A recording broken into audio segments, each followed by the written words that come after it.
The blizzard apocalypse is coming. Temperatures drop to -60 degrees. And yet, I'm gaming and eating hot pot. The neighbor who stole my supplies in my past life is now shivering. No food, no water. Desperately asking in the group chat if my store is still open.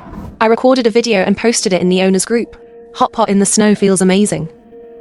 I was reborn. Just in time to run into Wang Dazhuang buying a Coke. Boss, give me a Coke. I suppressed my hatred and handed him a bottle. Didn't want to say a word. Thanks, boss. It's been getting colder lately. Stay warm. I watched his back as he left. A cold smirk in my heart. In my previous life, it was this Wang Dazhuang. Who? Under the guise of mutual aid, was the first to pry open my supermarket door, looted all the supplies I had stockpiled. I glanced at the date. February 28th, 4 days until the blizzard apocalypse. The weather forecast was unusually glaring. Days of sleet hinted at the anomaly. In the last life, everyone thought it was just a cold snap. But the low tone persisted. The snow never stopped. In the end, it reached -80 degrees. This time, I must act fast. That night, when I got home, Malbufen's voice floated over. Babe, try the food I made for you. All your favorites. From the corner of my eye, I saw the trash bin. Several deluxe takeout boxes were still steaming. In these 7 years, he never even knew where the kitchen was. Now he can cook. At dinner, Malbufen eagerly served me food ... then suddenly said, Ciao bye, let's get married. No flowers for the proposal. No ring. Not even a single romantic word. In my previous life, after my store was looted ... I dragged my wounded body home. He complained I didn't bring back supplies, then threw me out while hugging his cousin, Lu Union. In this life, he actually proposed to me, right before the apocalypse. Inside, I was utterly stunned. But on my face, I wore a bright smile. Sure, let's see what kind of scheme he's brewing this time. I pretended to be coy and asked, if we're getting married, I'll gift you a car. But I'm still a little short on cash. Malbufen's eyes lit up. How much? 500,000. His expression instantly darkened. I kept up the act. My mom passed away early. She left me a big inheritance. I've never touched it. But for our wedding, I must buy a Maserati, so we can have a glamorous wedding. After a long pause, he finally squeezed out. Soon after, my phone chimed. A bank transfer notification popped up. Received. 500,000 yuan. With my previous savings, I had over 1 million yuan.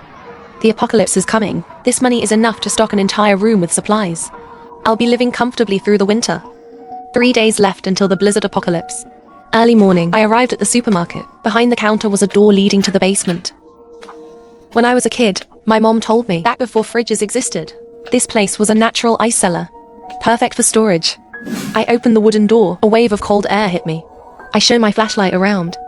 A full 240 square meters. These past few days, using renovations as an excuse, I temporarily closed the supermarket.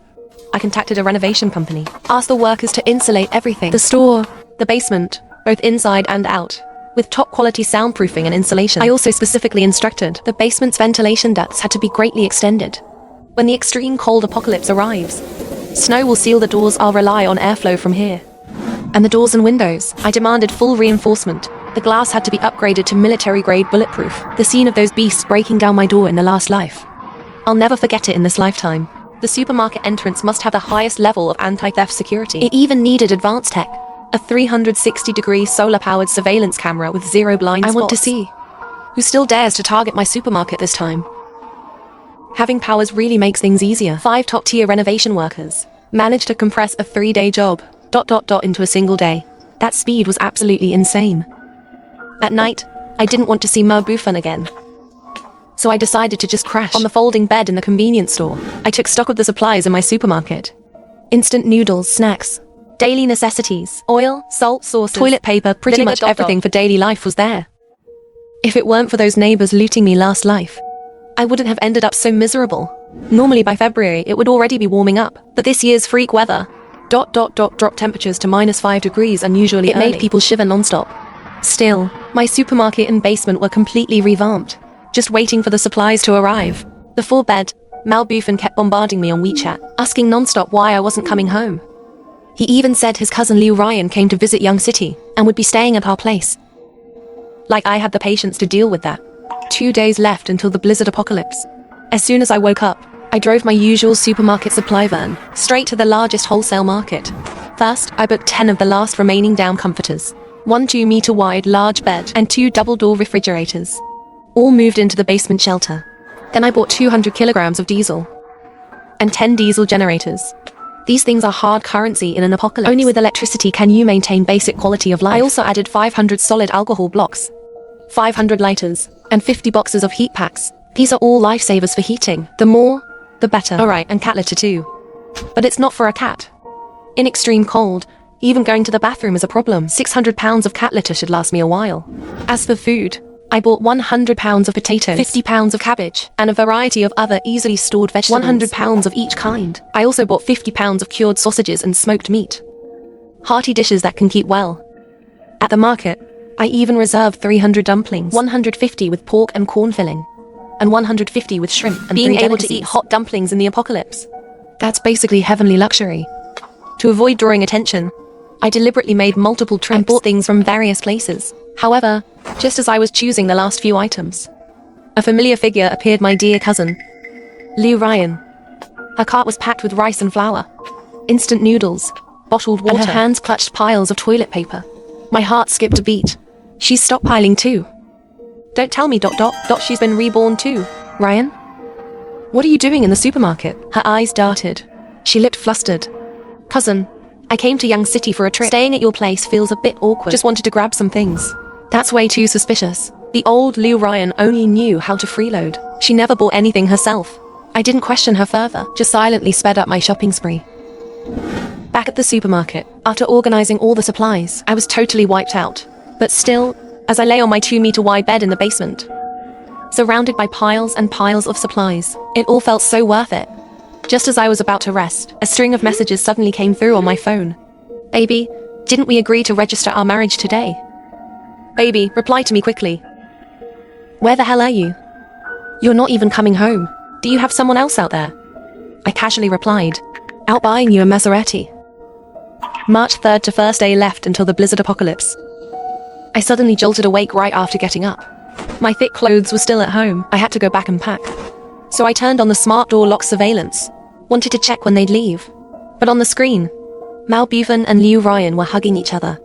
Darling, hurry up and get the marriage certificate with my cousin. When the apocalypse hits and she dies, you'll get the full insurance payout. Then Lou Ryan's voice came. Alright, I'll be quick. Didn't you say the blizzard hits tomorrow? The supplies are ready. Everything is in place. I turned off the surveillance, my hands clenched tightly. I never expected they had already colluded before the apocalypse. And even plotted to kill me. I immediately texted Mal Buffen.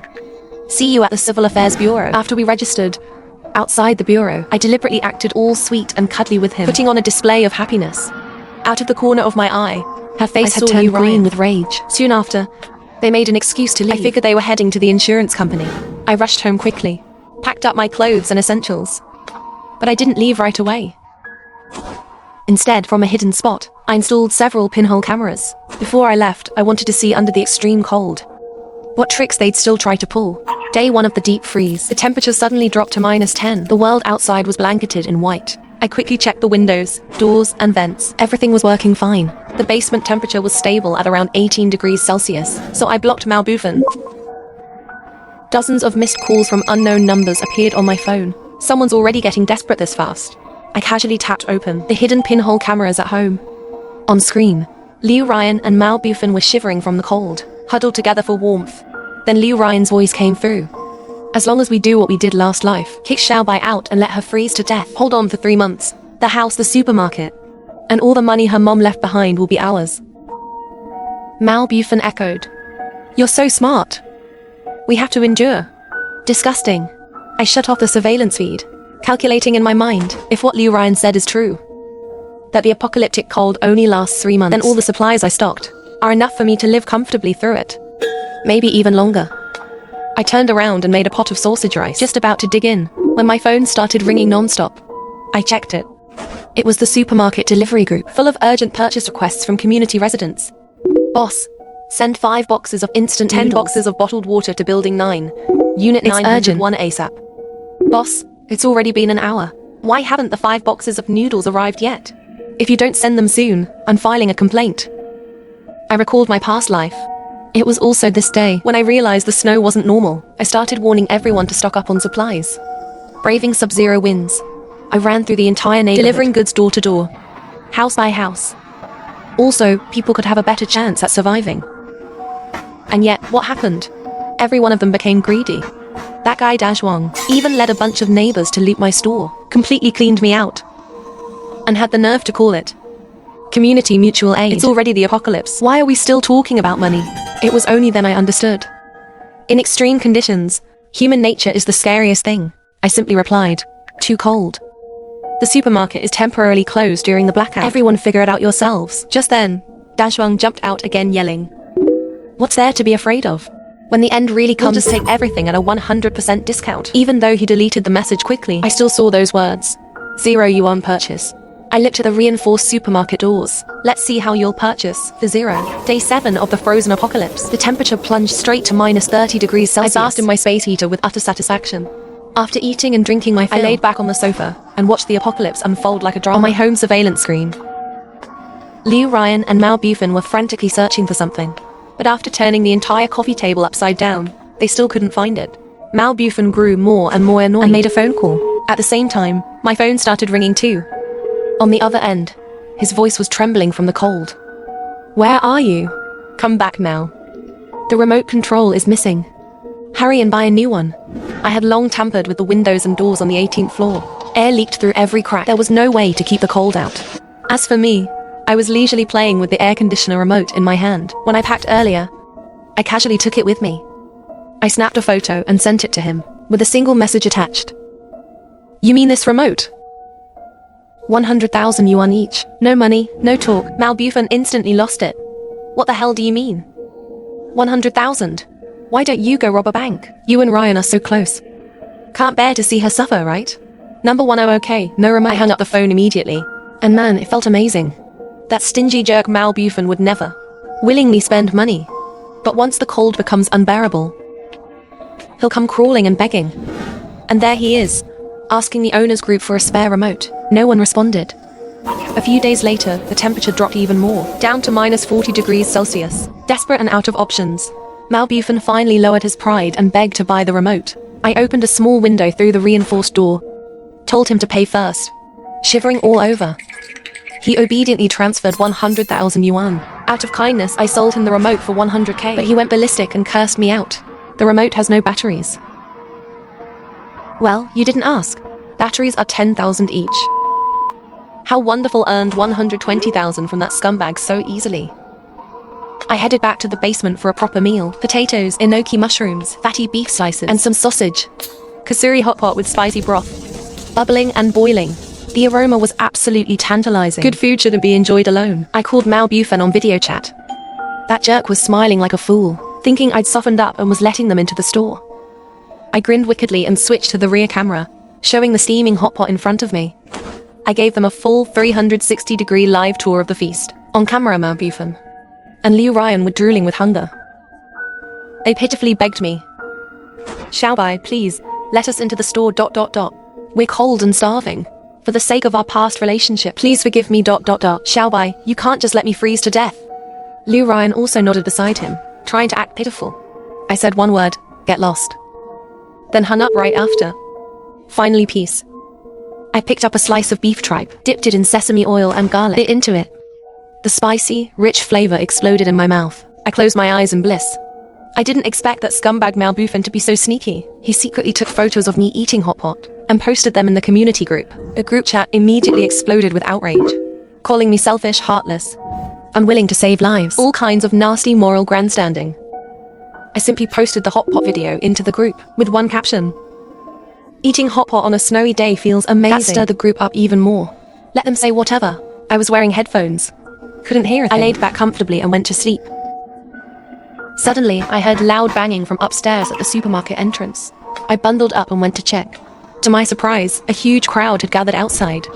They were banging on the door like lunatics. I didn't go near, just turned on the door camera's mic. That was enough. "What do you think you're doing? I've already called the police." Dashuang slammed the door harder. "Boss lady, open up. We just want to buy some food, we're starving to death here." The other neighbors also started crying and yelling. I coldly replied, "I see nothing to sell. Scram." And sure enough, they started cursing at me viciously. But after ranting, they still left. I thought that was the end of it. That they came back not long after. This time, it was even scarier. Each of them carried weapons. Machetes, baseball bats, shiny steel shovels. They smashed and hacked at my door like madmen. The banging echoed loudly in my ears. They went at it for ages, panting like dogs, faces flushed red. And the result? The door didn't even have a scratch. Just a little paint chipped off. Dashwang was exhausted, plopped down on the ground. You nasty woman. Don't come out for the rest of your life. Don't give up, brothers. There's definitely food in that store. If we want to survive, we have to fight. Some of them even started acting pitiful again. Boss lady, it's not a big deal now. Everyone's starving. Please be merciful and open the door. You can't be so selfish. You'll get karma. Karma? I've suffered enough of that in my last life. This time, not a chance. I leaned back in my chair, put on my noise-cancelling headphones. The noise outside instantly vanished. Back to watching my drama. Before long, the neighbors trying to loot the place all left.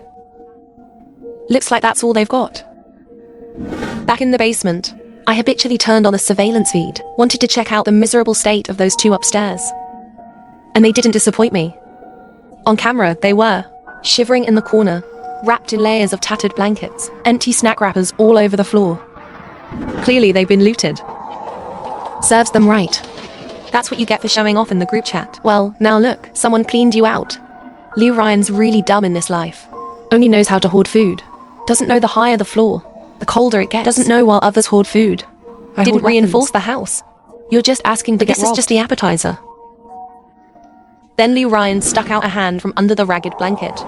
Trembling, she picked up a moldy steamed bun. She was about to tear off a bite, when Mao Bufan snatched it away lightning fast. The bun is mine, he shouted. This is my house. Whatever I find here is mine. Mao Bufan had gone completely mad. The two of them fought over a moldy steamed bun, tore their relationship apart. Liu Ryan took advantage of a moment and kicked him between the legs. Mao Bufan doubled over in pain, clutching his groin and collapsing. Liu Ryan grabbed the bun, ran into the room and locked the door. You heartless B****. You just wait. Mao Bufan was howling outside. His voice was full of pain and hatred. I couldn't tell if he was cursing Liu Ryan, or me, or regretting ever messing with me. The blizzard had been raging for a full month. The whole city was dark. Even my generator could only run occasionally. The surveillance feed was cutting in and out. I had no idea what those two upstairs were up to.